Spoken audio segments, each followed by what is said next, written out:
Hello everyone.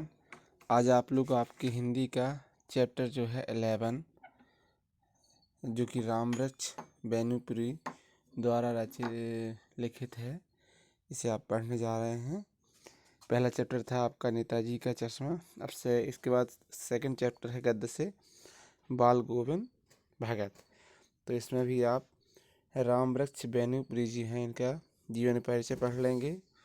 उसके बाद इसका हम पाठ का जो मेन है सारांश आपको थोड़ा बता रहे हैं। बाल गोविंद भगत जो है, इस पाठ में बाल गोविंद भगत नामक इस पाठ में लेखक रामवृक्ष बैनुपुरी ने ऐसे विलक्षण चरित्र वाले, ऐसे जन कहना चाहिए एक अलग चरित्र वाले व्यक्ति जो हैं, बैनुपुरी ने एक ऐसे विलक्षण चरित्र वाले व्यक्ति का रेखा चित्र खींचा है जो मानवता, लोक संस्कृति, सामूहिक चेतना तथा करनी कथनी में साम्यता रखने वाले का प्रतीक है। पाठ में लेखक ने यह बताने का प्रयास किया है कि मनुष्य कुछ विशिष्ट गुणों के आधार पर सन्यासी हो सकता है, पर बाह्य आडंबरों जैसे वेश दिखावा युक्त कर्म करने से कोई सन्यासी नहीं होता। बाल गोविंद भगत अपने गुणों तथा कर्म के आधार पर सन्यासी थे, वे दिखावे के नहीं। तो ये आपका चैप्टर है। तो इसमें बताया गया है बाल गोविंद भगत के बारे में। तो बाल गोविंद भगत कैसे एक मंझोले कद के गोरे चिट्ठे आदमी थे। तो बाल गोविंद भगत के बारे में आपको बताया गया है यहाँ पर। तो कैसे थे, ना ज़्यादा कहना चाहिए बड़े और ना ज़्यादा छोटे, मंझोले कद के गोरे चिट्ठे आदमी थे। 60 के ऊपर के होंगे। बाल कहना चाहिए पक गए थे उनके। लंबी दाढ़ी या जटा जूट तो नहीं रखते थे, किंतु हमेशा उनका चेहरा सफ़ेद बालों के ही जगमग किए रहता। कपड़े बिल्कुल कम पहनते।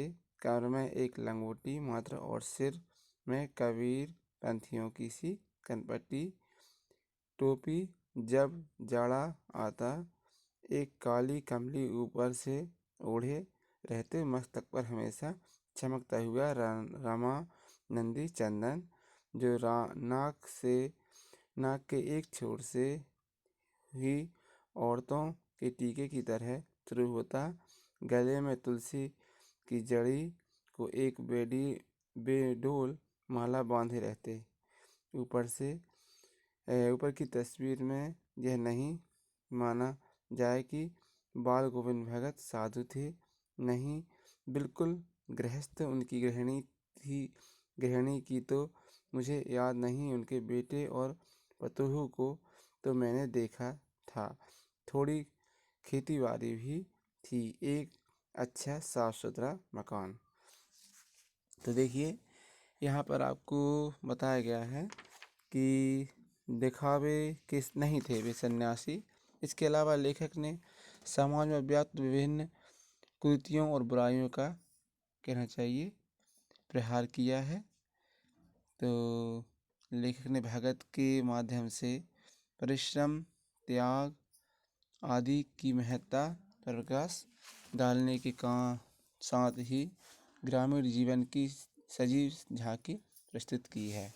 तो 60 वर्षीय के थे गोरे चिट्ठे आदमी, यानी कि अभी तक आपने समझा, इसको एक बार और देख लीजिए। लंबी दाढ़ी, कमर में एकमात्र लंगोटी, तो ये उनका पहनावा आपने देख लिया है। अब भगत की साधु प्रवृत्ति हम देखेंगे।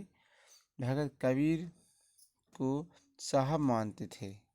उन्हीं के गीतों को गाना, उन्हीं के आदेशों पर चलना, उन्हीं जैसा खरा व्यवहार रखना, स्पष्ट वक्ता, किसी की चीज़ ना छूना, ना बिना पूछे व्यवहार में लाना, ये उनकी विशेषताएं थी। यहाँ तक कि सोच भी अपने ही खेत में जाना उनकी प्रवृत्ति थी।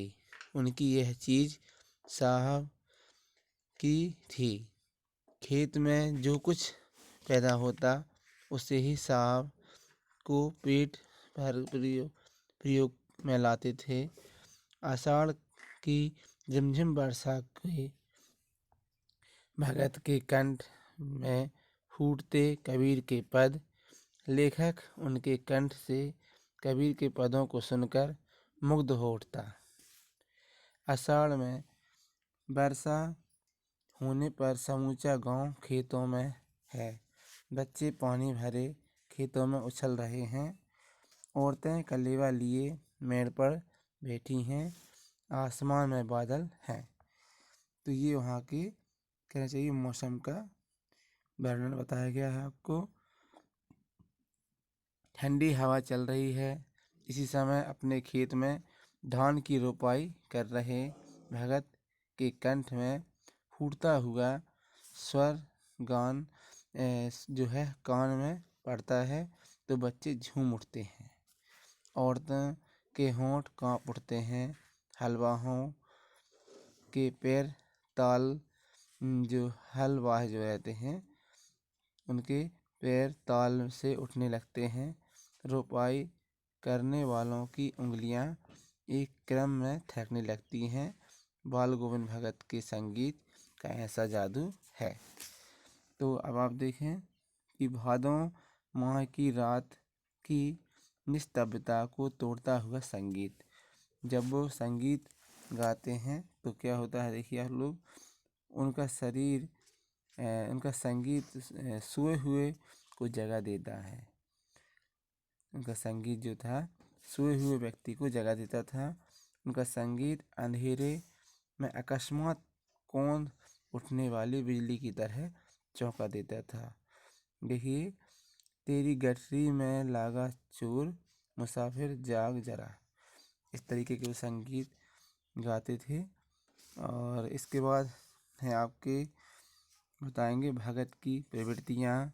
भगत के बेटे की गोपी गर्मियों ने आंगन में भीड़ और भगत के बेटे की मृत्यु और लेखक का आश्चर्य, ये चीज़ें हैं।